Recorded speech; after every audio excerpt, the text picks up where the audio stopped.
Bakit ganito ang barikada? Parang tinulong nyo na rin ang Pangulo doon sa Malacanang. Pinagtatanggal nyo ate! Wala kaming dalangan. Pumunta kami dito peacefully with our loving heart. With this country. Ako po, sabihin ko sa inyo, Moro National Liberation Front member ako. Kombatan po ako. Kombatan ako. Tapos na yung away natin. Tapos na yung gera. Ang hangat natin ay kapayapaan. Subalit, paano natin Papasok ako, Dong. ang kapayapaan kung wala tayong magandang direksyon? Paano tayo magkakaroon ng magandang direksyon kung ang presidente natin may problema?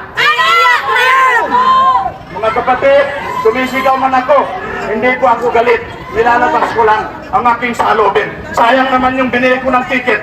Ang layo ng basiran, pumunta ako dito para lamang makilahok sa rally na ito. Alam ko, mayroong gantimpala mula sa Diyos na ibibigay sa atin sa kabilang buhay. Mga kapatid, huwag natin sayangin ang oras natin. Nakakahiya na po ang bansang Pilipinas sa international community. Huwag na tayo magkulang-kulagan. Magtulungan po tayo. Ulit, kami po ay nagpapasalamat sa kawanihan ng pulisya sa pamumuno ng Sekretaryo at DNP, Sir John Vic Mulya. Salamat kami na ganito man ang ginawa ng gobyerno sa atin. Hindi kayo yun. Kasangkapan lang kayo mga kapatid.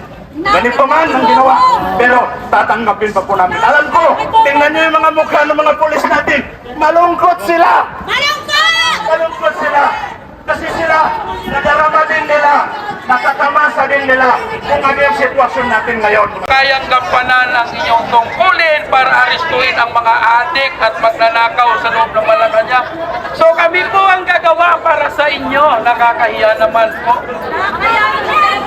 Opo, nakakahiya po sa ating bayani. Opo, sila po ang nagbuwis ng buhay para sa bayan. Kung ano ang pinapakita nyo bilang mga kasundaluhan namin at mga pulis namin, kaduwagan. Kaduwagan po ang tawag niyan. Kami po ang gagawa, aarestuin po namin ng mapayapa ang mga drug addict, pamilyang drug addict at magnanakaw dyan sa loob ng palasyo. Yun lamang po. Walang gulo, hindi naman namin kailangan makikipagkakawal sa inyo.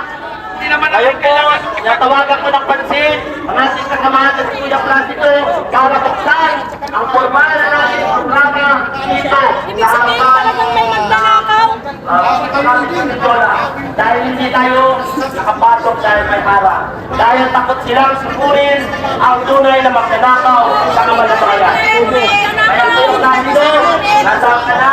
Buksan mo ikaw ang formal na magbukas ng ating programa ngayon. Ay, grabe ba? Mas matibay pa sa flood control. Mas matibay pa sa flood control. Ito lang ang nangyayari.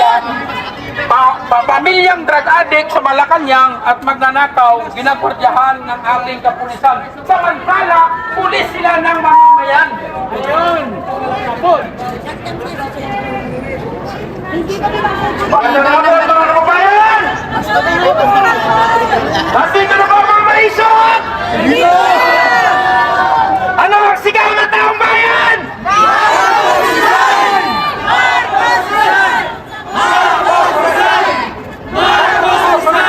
Magandang hapon mga kababayan! Magandang hapon mga kapatid nating kapulisan! Nandito po kami ngayong hapon upang malakas na isigaw na sa kabila ng pag-amin ni Senador Amy Marcos, ang presidente niyong sinusuportahan, ang presidente na binigyan natin ng pambihirang mandato ay isa pa lang,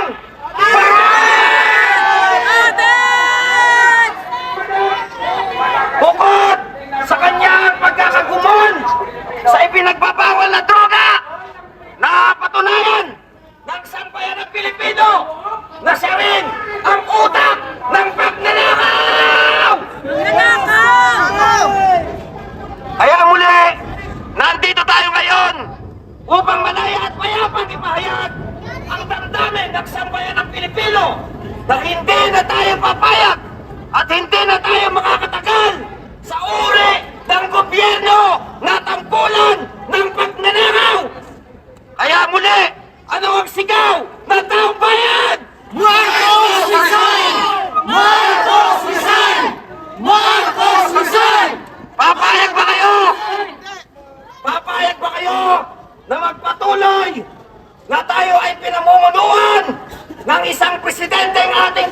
pagkakatiwalaan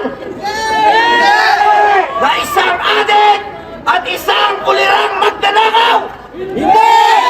Ano muli ang sigaw ng sambayan ng Pilipino? Marcos Design! Marcos Design! Marcos Design! Mga kapatid po natin, kapulisan, amin lamang pong ginagawa ang naaayon sa aming karapatan sa ilalim ng ating konstitusyon na tayo ay malayang magpahayag. At nagpapasalamat po kami na nasa kabila po ng mga barikadang iyan ay nandyan kayo upang magpanatili ng kaayusan at katahimikan sa pagdiriwang ngayon ng kaarawan ng ating totoo at tunay na bayani, God Andres Bonifacio.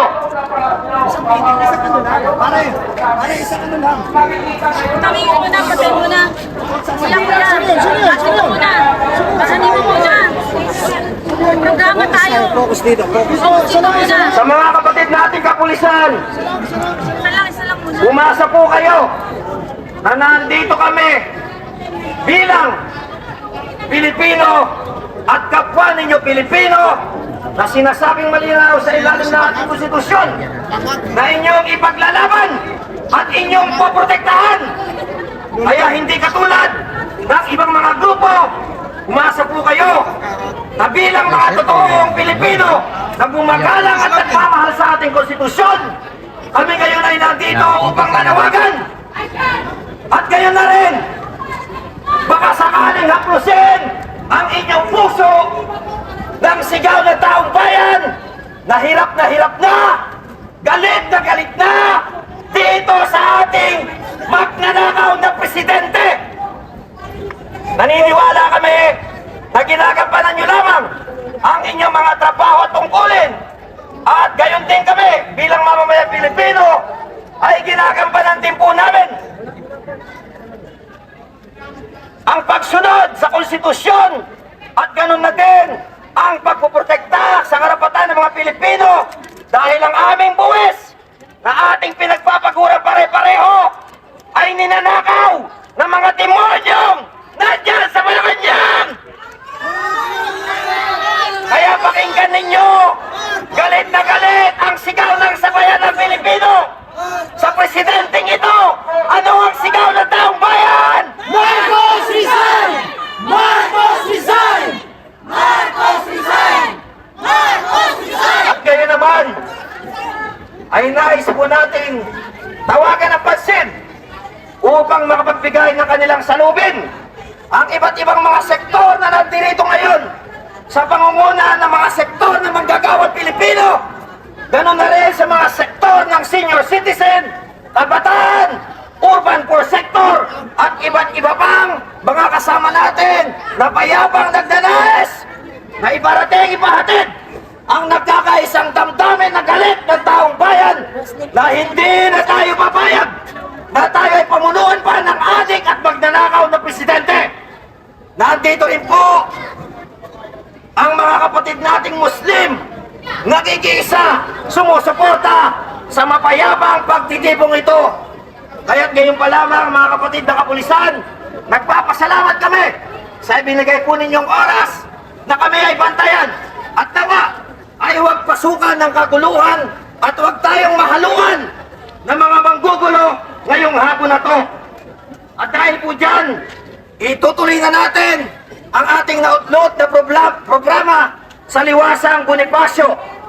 Kaya tinatawagan po natin ang pansin bilang paunang panalita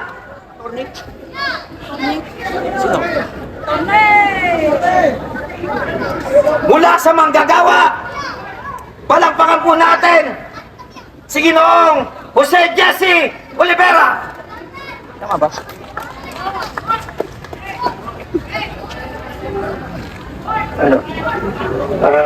Una sa lahat, maraming salamat sa mga manggagawa na nandito ngayon na sumama, at marami rin salamat doon sa manggagawa na medyo nalilito pa kung ano yung samahan nila. At dito naman sa ating mga kapulisan Marami rin salamat sa inyong lahat sa pagpatupad ng kaayusan sa rally ngayong araw na ito, kung saan ito ay karawan sa ating magiting na manggagawa ni si Andres Bonifacio. Nakakalungkot isipin sa ating gobyerno ngayon sa Luzon, Visayas, and Mindanao, laganap ngayon hindi lang sa pagnanakaw, kung hindi tulisan pa. Wala nang maasahan ang taong bayan siguro. Kami, mga driver ng konduktor, araw-araw na biktima sa kalsada. Bilang transport chairman ng drivers at konduktor, araw-araw nakita ko ang kapulastugan sa lahat na dinadaanan sa kalsada Luzon, Visayas, and Mindanao dahil ang Petranco ang pinakamanayo ng biyahe sa lahat ng transportasyon. Nagakalungkot isipin na pati ang management nga nito pinasukan na rin ng demonyo. Tayo, manggagawa, tayo dapat ang nare-respeto nitong mga hayop na itong mga politiko. Bakit ganyo? Kahit itong mga pulis, manggagawa dito, lahat tayo na hindi may-ari ng kumpanya, manggagawa tayong lahat. Kahit abogado pa yan, manggagawa rin yan dahil yan ay nagserbisyo doon sa manggagawa para ipagtanggol ang karapatan ng manggagawa. Tayo naman, kahit ito mga taga-media, manggagawa rin ito. Manggagawa na tagapaghatid ng balita sa magandang balita o masamang balita sa ating bansa. Tayo ngayon, umaharap sa matinding krisis sa ating bansa. Una, ilan ba ang manggagawa na pupunta na sa ibang bansa para na lang doon mabuhay? Dapat dito sa bansang Pilipinas, nandito lahat ang maraming hanap buhay. Pero ninanakaw, tinutulis nitong ating mga politiko, mga inayupak na ito. Puntahan ninyo ang probinsya ninyo. Hindi lang pira natin ang ninanakaw. Pati ang kayamanan ng ating mga kalupaan, ninanakaw na rin. Magtatayo kunyari ng building, pero pag makuha na ang mineral doon, nawawala na. Sino nakikinabang? Ang politiko at tayuhan. Hindi tayo mga mahihirap. Bakit pa tayo naghihirap? Ilan ang mining sa buong bansa natin? Alam niyo ba kung magkano ang porsyento sa gobyerno sa bawat mining sa bansa natin? Na naubos lang ninanakaw nito mga putang inang mga politiko na ito. Tapos ngayon magkuhugas kamay na kala mo si Poncio Pilato. Ang gagaling magsalita. Ang gagaling magpapublish doon sa media. Ang gagaling magsalita ng mga vlogger na ito daw, mabuting tao. Mabuting magnanakaw pala ito. Bakit ganyo? Hindi niyo ba alam na lahat tayo ninanakawan na? Hindi ba nakarating sa atin ang mga sweldo natin? Bawas na sa tax na nilulustay nilang lahat. Pero hanggang ngayon sa katagalan ng investigasyon sa Senado, sa Kongreso, ang mga maliliit pa lang, sap-sap pa lang ang nakukulong. Yung mga nakukulong na mga DPWH, hindi naman siguro ganun tayo kabubo. Accessories lang yan. Kahit itong mga polis, alam nila yan. Accessories lang of the crime yan. Bakit? Ginamit lang yan. Ang problema lang itong mga taong to, nagpagamit din. Nagpagamit din kapit sa patalim para di kumita ng paldo-paldo. Pero hindi nila alam, pagdating ng dulo, sila lang ang makukulong. Ligtas ang kanilang amo. Yun ang nangyayari ngayon. Iba-ibahin natin to ng todo. Bakit?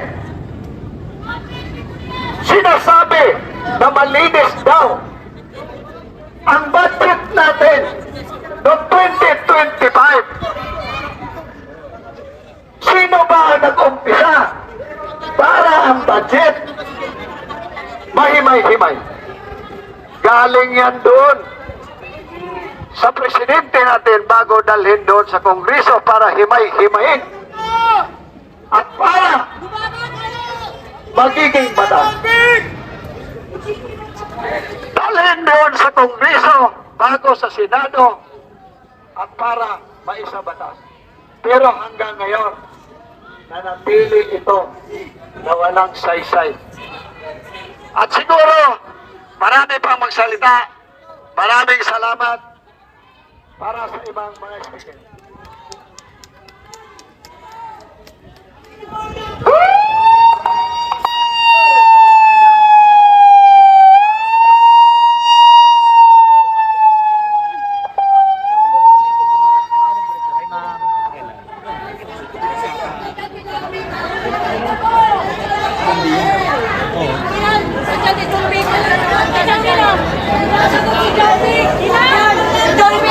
Ang susunod po natin, tatawagan niya yun upang magbigay ng kanyang pahayag ay mula naman po sa sektor ng mga kababaihan.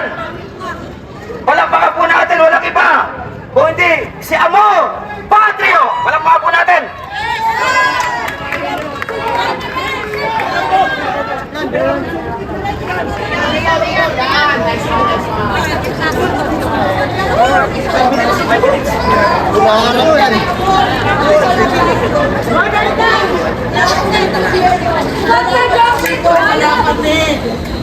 Wala kayo! Magandang pamumuhay namin! Wala kami dito! Hindi kami masyadaka dito!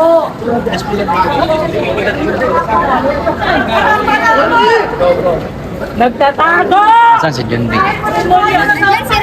Tangina nyo! Magkapatid na Rimulya! Putang ina nyo! John B ka dyan. Marcos Balot! Marcos resign! Marcos resign!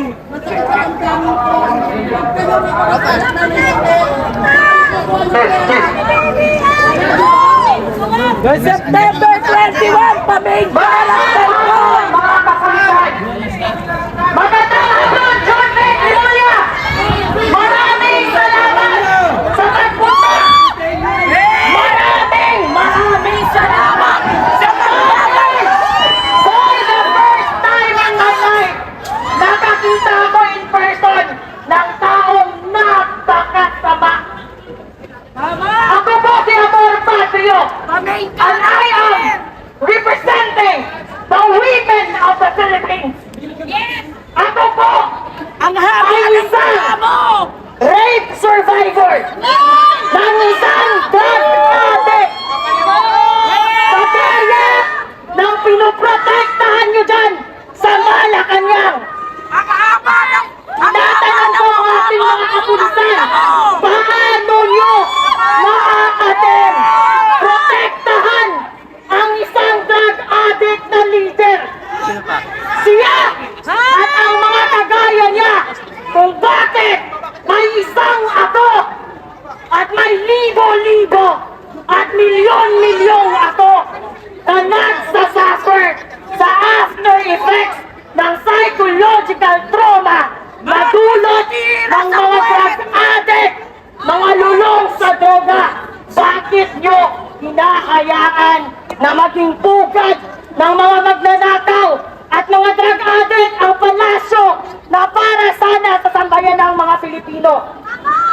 Iiwanan ko ang isang tanong sa inyo, hanggang kailan kayo susunod sa utos ng isang drug addict na leader?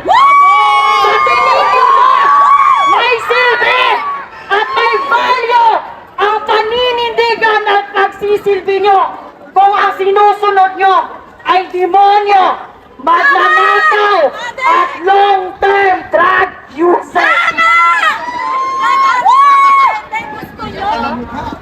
Hindi ka presidente! Alam mo adik yan! Bongbong adik! Alam sino pa yun? Siguro si Rimulya drug addict din! palakpakan po natin ang sektor ng mga kababayan. At ngayon naman po, bigyan po natin ang pagkakataon ng mga pagsalita at magbigay ng pahayag mula sa ating mga kapatid na Muslim. Tinatawagan po natin si Professor Dorin Palong. Palakpakan po natin. Wala pa. Wala.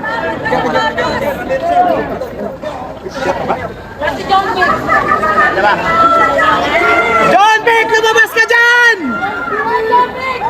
Pumunta ka dito! Kung matapang ka, kikina ka!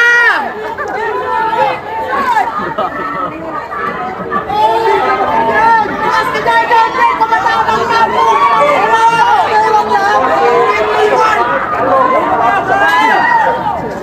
Dahil po sa pagkakas sa bayan, iniwan namin ang aming pamilya sa puta. Nandito po kami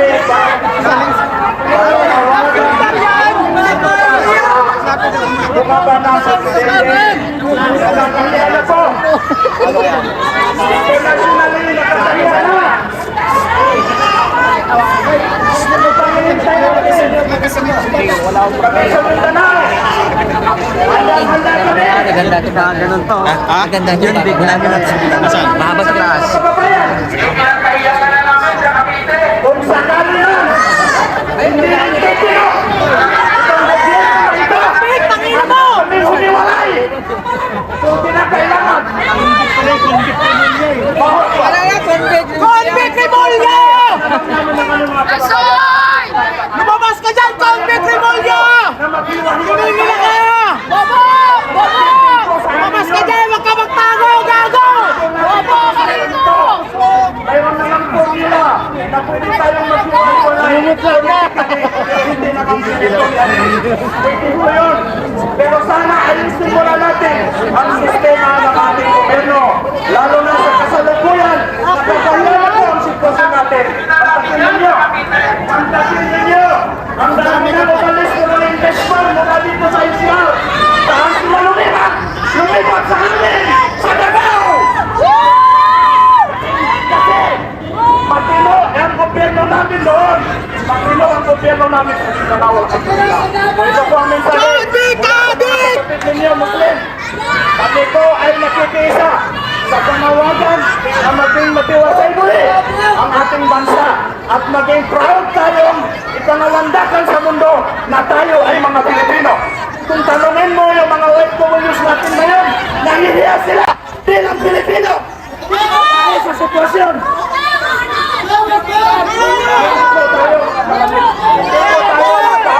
Secretary Jumbo, sumenyas ako sa'yo ng peace. Sinagot po ako ng peace. Magkakasama tayo dito. Magkakapatid po tayo dito.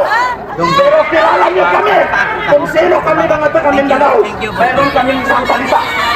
Sana po, panalangin natin sa Diyos na magkakaisa tayo muli at gagabayan tayo muli. Mamulat yung mga leader natin. Mamulat sila at sana po ay pupunta tayo sa isang direksyon na kung saan nagkakaisa po tayo. Tingnan ninyo yung ginawa dito sa ating ngayon. Doon ka, Example of progression. Malalim pala. Why? Wala ho kaming dalang alliance. Kundi mga kapatid. Ayan, nandito na tayo mismo sa ayan, no?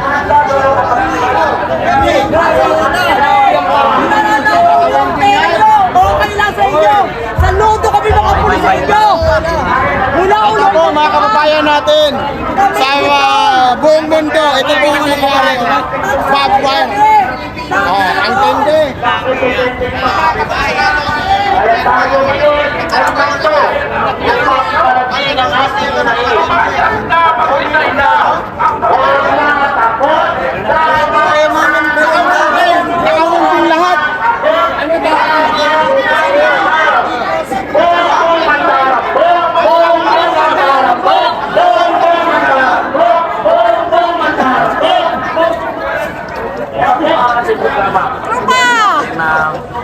Araw po.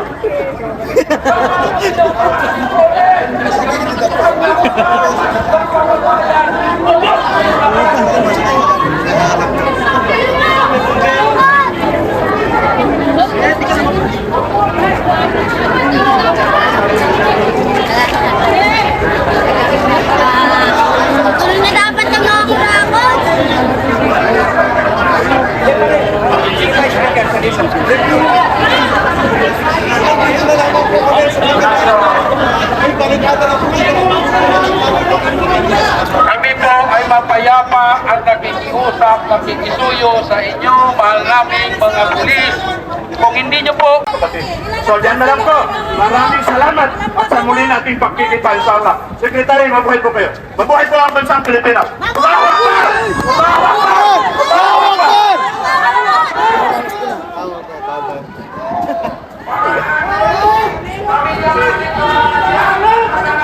Salamat po. Salamat naman.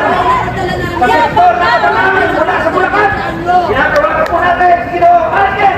Asunsyon. Go Alken.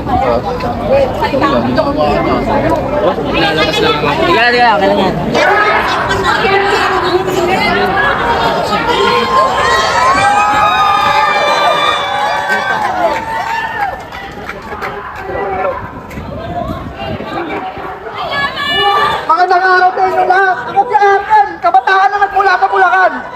Napagod na, nakawalan ng pananagutan. Pagod na sa paulit-ulit na mga abuso sa kapangyarihan. At pagod na sa sistema hindi natin maprotektahan. Ang ilan kayo sa tatabayan ng Pilipino. Sa araw na ito, hindi lang ako narito bilang isang individual. Narito ako bilang tinig ng maraming Bulakenyo. Na magkakakat ng tunay na pagbabago. Isang bansang nagayutan, katarungan at katapatan sa pamamahala.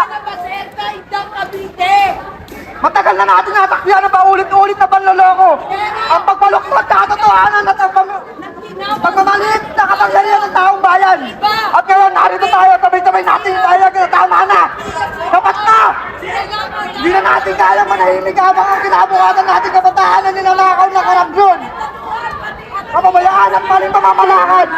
Hindi kaya kay timin ang galit at pagkadismaya habang patuloy na pinapahina ang maling desisyon ang lahat.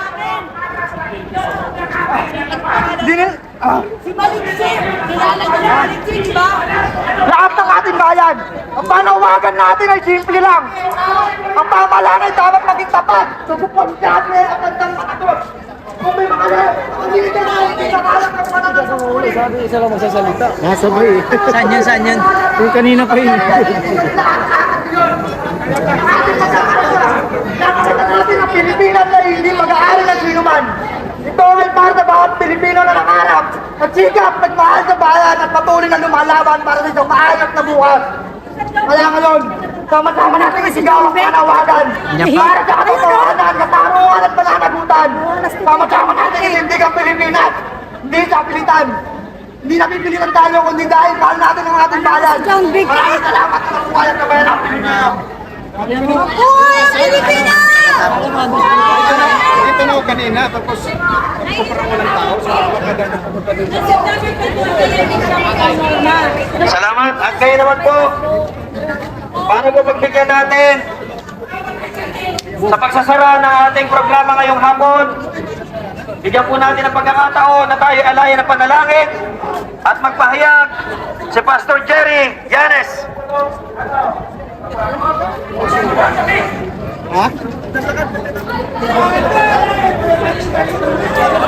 Nagdodoble.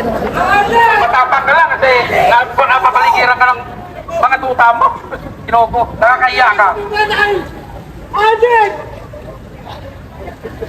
Mapatay ka na, Adik! Answer si Kumite! Yung Ugat naman na yan! Ari ko na Pilipinas, gato! Pagkina mo! Answer! Si Kumite! Nakakalungkot man pero ikinahihiya na namin ang mga pulis sa Pilipinas dahil wala po kayong panindigan, wala kayong bayag para manitsilpi sa aming mamamayang Pilipino. Yun po ang katotohanan. Masakit pero totoo. Wala kayong bayag. Ebola! Hoy! Ebola, makinig ka sa akin! Makinig ka! Hindi nyo mag-aari ang Pilipinas! Ha? Huwag kayo mag-hari-harihan dito! Gagabaan ka! Hindi nyo mag-aari ang Pilipinas! Lumayas ka dyan! Kapal na mukha mo! Alamig! May gaba ka rin! Sila ka! Kalma. Okay, dapat lang Pinukulong si Bongbong Marcos eh.